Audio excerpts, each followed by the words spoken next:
ತಿಂದಿರೋದ್ ಜೀರ್ಣ ಆಗಿಲ್ಲ ಅಂದ್ರೆ, ಸ್ಪ್ಲೀನು, ಸ್ಟಮಕ್ ಎನರ್ಜಿ ಲೋ ಆಗಿದೆ ಅಂದ್ರೂ ಕೂಡ ನಿಮ್ಮ ಚೆಸ್ಟ್ ಹೆವಿನೆಸ್ ಆಗಕ್ ಸ್ಟಾರ್ಟ್ ಆಗುತ್ತೆ, ಚೆಸ್ಟ್ ಪೇನ್ ಆಗಕ್ ಸ್ಟಾರ್ಟ್ ಆಗುತ್ತೆ. ಯಾಕೆ ಸರ್ ತಿಂದಿರೋ ಜೀರ್ಣ ಆಗ್ತಾ ಇಲ್ಲ ನನಗೆ ಅಂದ್ರೆ ಲಿವರ್ ಎನರ್ಜಿ, ಲಿವರ್ ಚಿ. ಲಿವರ್ ಅಂದ್ರೆ ಹೆಡ್ ಇದ್ದಂಗೆ, ಎಲ್ಲಾ ಕಡೆ ಚೀಯನ್ನ ಮೂವ್ ಮಾಡ್ಬೇಕು, ತರ ಬೆಂಕಿ ಪಟ್ನ ಇದ್ದಂಗೆ ಚೀಯನ್ನ ಟ್ರಾನ್ಸ್ಫರ್ ಮಾಡ್ಬೇಕು, ಮಾಡಲ್ಲ.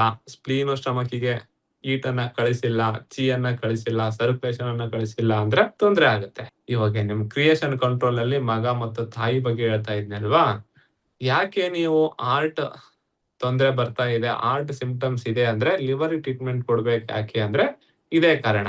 ಲಿವರ್ ನರಿಶ್ಮೆಂಟ್ ಮಾಡಿಲ್ಲ, ಲಿವರ್ ಬ್ಲಡ್ ಸರಿಯಾಗಿ ಸರ್ಕ್ಯುಲೇಟ್ ಮಾಡ್ತಾ ಇಲ್ಲ ಅಂದ್ರೆ ನಿಮ್ಮ ಹೃದಯದ ಕಾಯಿಲೆಗಳು ಬರ್ತವೆ.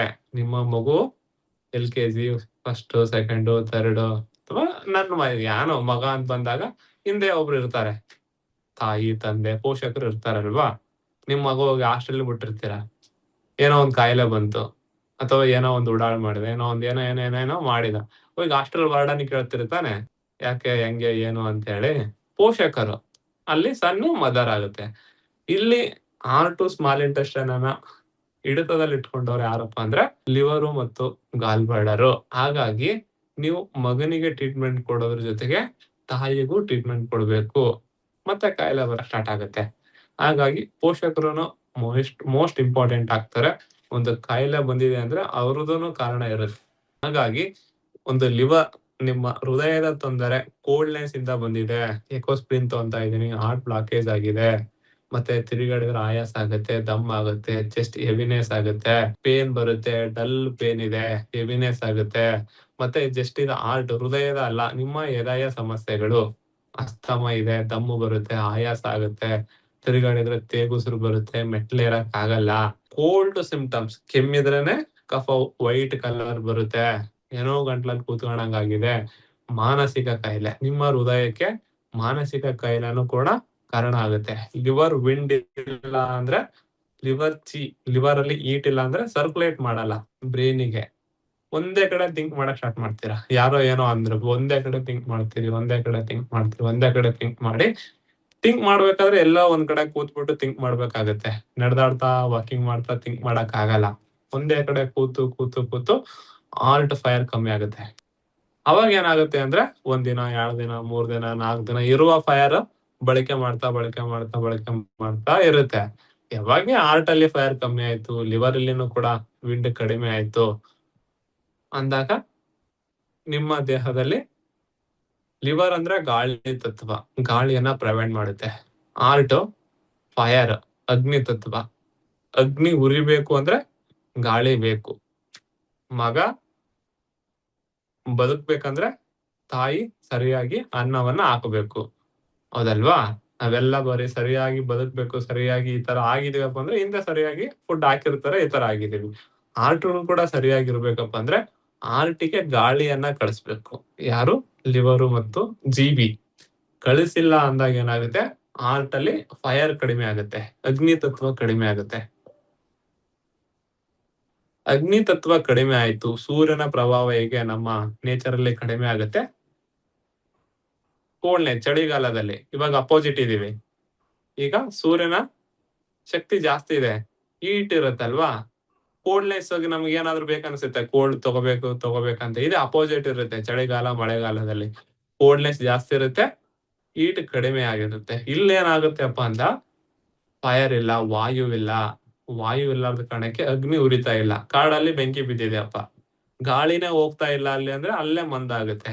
ಗಾಳಿ ಕೊಟ್ರೆ ಕಾಡ್ ತುಂಬಾ ಹರಡಿ ಬಿಡುತ್ತೆ, ಎಲ್ಲಾ ಕಡೆ ಹೋಗುತ್ತೆ. ಇಲ್ಲ ಇನ್ನೂ ಒಂದ್ ಸಣ್ಣ ಎಕ್ಸ್ಪೆರಿಮೆಂಟ್ ಅಪ್ಪ ಅಂದ್ರೆ, ಒಂದ್ ಮೇಣಬತ್ತಿಯನ್ನ ತಗೊಂಡ್ಬಿಟ್ಟು ಆ ಮೇಣಬತ್ತಿಯನ್ನ ಹಚ್ಚಿಟ್ಬಿಟ್ಟು ಟೇಬಲ್ ಮೇಲೆ ಇಟ್ಟು ಅದ್ರ ಮೇಲೆ ಗ್ಲಾಸ್ ಇಡಿ.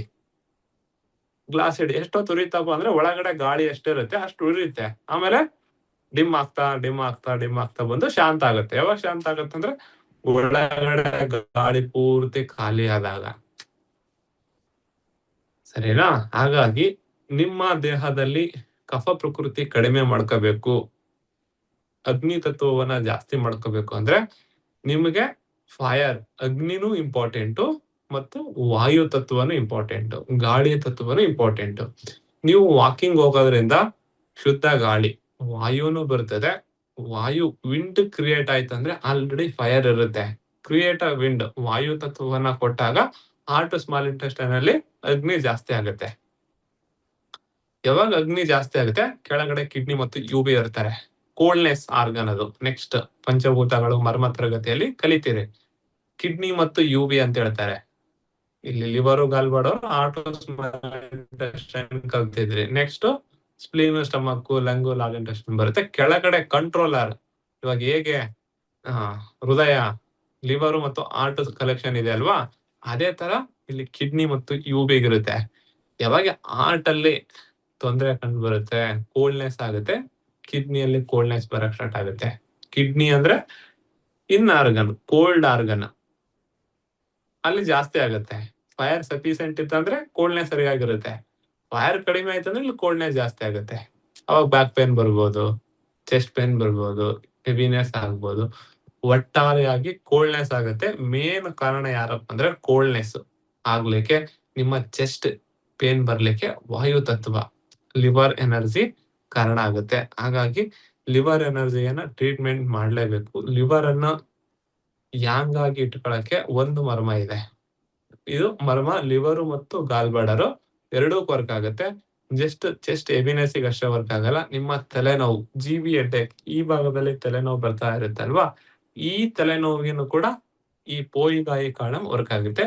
ಈ ಪೋಯಿಗಾಯಿ ಕಾಳಮು ಲಿವರ್ ಎನರ್ಜಿಯನ್ನ ಎನ್ಹಾನ್ಸ್ ಮಾಡ್ಲಿಕ್ಕೆ ಮಾಡ್ಬೇಕು. ನಿಮ್ಗೆಲ್ಲ ಮರ್ಮದಲ್ಲಿ ಗೊತ್ತಿರುತ್ತೆ. ಜಸ್ಟ್ 99 ಸ್ಟೂಡೆಂಟ್ ಏನ್ ಮಾಡ್ಬೇಕಪ್ಪ ಅಂದ್ರೆ, ಈ ಭಾಗದಲ್ಲಿ ಗಂಡು ಮಕ್ಕಳು ಬಲ ಭಾಗದಲ್ಲಿ ಪ್ರಾರಂಭ ಮಾಡಿ ಎಡಭಾಗಕ್ಕೆ ಮಾಡ್ಬೇಕು. ಹೆಣ್ಮಕ್ಳು ಫೀಮೇಲು ಎಡಭಾಗದಲ್ಲಿ ಪ್ರಾರಂಭ ಮಾಡಿ ಬಲಭಾಗದಲ್ಲಿ ಎಂಡ್ ಮಾಡ್ಬೇಕು. ಸರಿನಾ? ಹೇಗೆ ಪ್ರೆಸ್ ಮಾಡ್ಬೇಕು ಅಂತಂದ್ರೆ, ಹೀಗೆ ಇಂಟರ್ಲಾಕ್ ಹಾಕೊಳ್ಳಿ. ನಿಮ್ಮ ಇಂಡೆಕ್ಸ್ ಫಿಂಗರ್ ಅನ್ನ ಮಿಡಲ್ ಫಿಂಗರ್ ಈ ಭಾಗ, ಇಲ್ಲಿ ಕುಳಿ ಇದೆ ನೋಡಿ, ಸಿಗುತ್ತಾ ಇಲ್ಲಿ?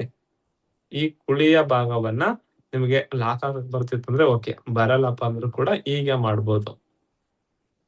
ಮೇಲೆ ತಗೊಂಬನ್ನಿ. ಎಷ್ಟಾಗುತ್ತೆ ಸ್ಕಿನ್, ಮತ್ತೆ ಸ್ಕಿನ್ ಅಷ್ಟೇ ಮೂವ್ ಮಾಡ್ಬೇಕು. ಸ್ಕಿನ್ ಅಷ್ಟೇ ಮೂವ್ ಮಾಡ್ಬೇಕು, ನಿಮ್ಮ ಬರಳಲ್ಲ, ಈ ತರ ಇಲ್ಲ. ಸ್ಕಿನ್ ಈ ಭಾಗ ಈಗ ಇಟ್ಟು ಮೇಲೆ ತಗೊಂಡ್ ಬನ್ನಿ. 1 2 3 ಬಿಟ್ಬಿಡಿ. ಇದಾದ ನಂತರ ಈ ಕಡೆ 1 2 3 ಬಿಟ್ಬಿಡಿ. ಇದು ದಿನಾಲೂ ಮಾಡಬಹುದು. ನಿಮ್ಮ ಲಿವರ್ ಎನರ್ಜಿ ಎನ್ಹಾನ್ಸ್ ಆಗುತ್ತೆ, ಲಿವರ್ ಫಂಕ್ಷನ್ ಇನ್ಕ್ರೀಸ್ ಆಗುತ್ತೆ. ಹಾರ್ಟ್ ಮರ್ಮ ಇವಾಗ ಹೇಳ್ಕೊಡ್ತೀನಿ ಅಲ್ವಾ, ಅದಕ್ಕಿಂತ ಮುಂಚೆ ಇದು ನೀವು ಮಾಡ್ಲೇಬೇಕು. ಇದು ಮಾಡಿದ ಒಂದು ನಿಮಿಷಗಳ ನಂತರ ಇವಾಗ ಹೇಳಿಕೊಡುವ ರಿದ್ 1, ರಿದ್ 2, ರಿದ್ 3 ಅನ್ನ ಮಾಡಿ. ಓಕೆನಾ? ರಿದ್ 1, ರಿದ್ 2, ರಿದ್ 3 ಮಾಡ್ಬೇಕಂದ್ರೆ ನೀವು ಮಾರ್ನಿಂಗ್ ಟೈಮ್, ಮುಂಜಾನೆ ಸಮಯದಲ್ಲೇ ಮಾಡ್ಬೇಕು. ಅದು ಖಾಲಿ ಹೊಟ್ಟೆಯಲ್ಲಿ ಮಾಡಿ.